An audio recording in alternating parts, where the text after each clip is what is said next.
Kai Sotto balik-bilig na pero nag-ala Dirk Nowitzki nagpaulan ng 15 3-pointers sa isang tune-up game.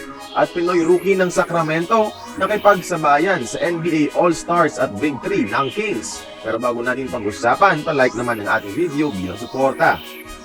Tapos na ang bakasyon para kay Kai Sotto. Pabalik na ito ng Japan D-League mga idol para maglaro sa bagong team nito, ang Koshigaya Alphas na kakapromote lang sa Division 1. Bago umalis ng Pinas, nakipag-tune up papawis muna si Kai Sotto sa mga kaibigan at pinakita nito ang outside shooting.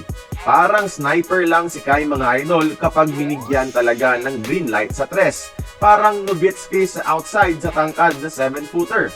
Kapag tumaas ang kumpiyansa niya dito, magiging susi niya ito sa NBA dream. And speaking of NBA, with this improvement, magiging magandang fit si Kai Sotto sa NBA import ng Koshigaya na si Justin Harper, dating player ng Magic at Pistons. Magiging stretch 4 si Kai at solid paint big si Harper, isang recipe for a great front-court duo.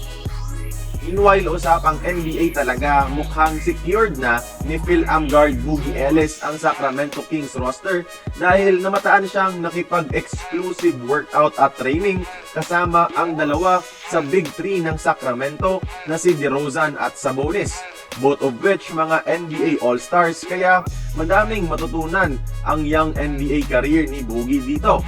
Nakipag one-on-one isolation pa nga ito kay Trae Young. Undrafted si Ellis mga idol pero di ito hadlang para magpakita sa Summer League at makuha ang tiwala ng Kings organization. Sa ngayon, training camp contract lang with a guarantee of a two-way deal ang binigay sa kanya.